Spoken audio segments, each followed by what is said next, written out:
Ladies and gentlemen, magandang araw po sa lahat. Lalo po sa ating mga subscriber, viewer at visitor sa ating channel. At bago po tayo mag-umpisa, yung pong mga hindi pa nakapag-subscribe, ini-invite po namin kayo. Mag-subscribe po kayo para nyo po makita ang lahat ng ating mga property for sale. Location po natin ay Baras Rizal. Ito po ang site. Yan po ang site to.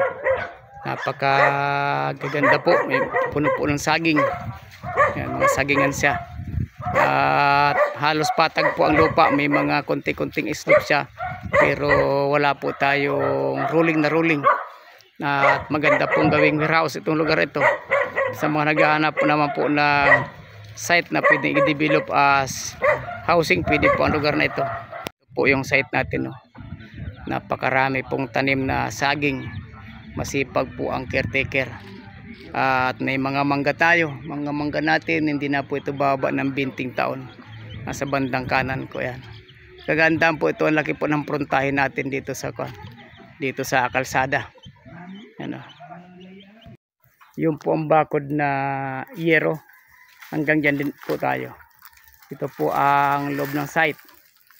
Yan. May katabi po itong subdivision ang lugar na ito. Ang pinaka-location po natin ay Baras Rizal. Yan. Tinatawagan po natin yung pansin yung mga gusto pong maglagay ng housing dito. At yung mga naghahanap naman po na pipiding warehouse. Ito po. Maganda po. Patag po ang lugar. Oh. Yan. Shout out po sa ating mga buyers, mga investor, FW. Ang layo pala po natin magmula po sa Quezon City or Metro Manila hanggang dito ay mga 1 oras lamang po travel time natin. Pwede po kayong dumaan sa Manila East Road. Pwede naman po kayong dumaan sa Marilaki Highway. Dami pong tanim ng mga fruit bearing trees ang property. Langka, meron. Mga kakao, mangga. Ang pinakamarami po ay saging. Yan. Yan po ang loob ng site. At halos patag na po. Dahil po tayo 8 hektarya. Meron pa po tayong ibang portion na overlooking or slope, pero banay lamang po ang pagka-slope niya.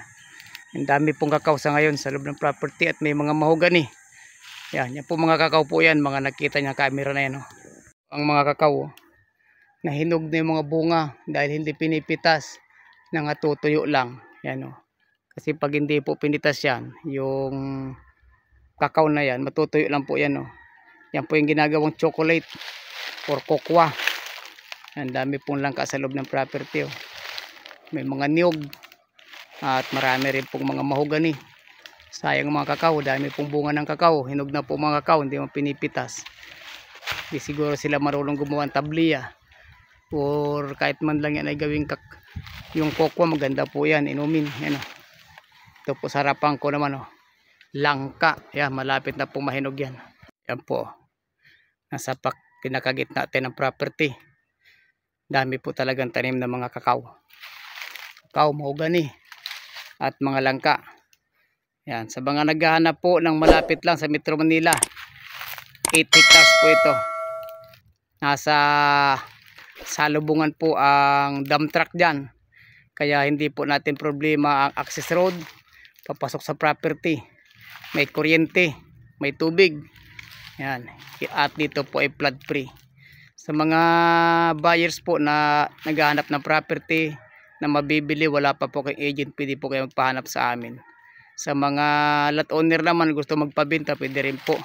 Kontakin nyo lamang po ang hotline number natin dyan at mag-inquire po kayo.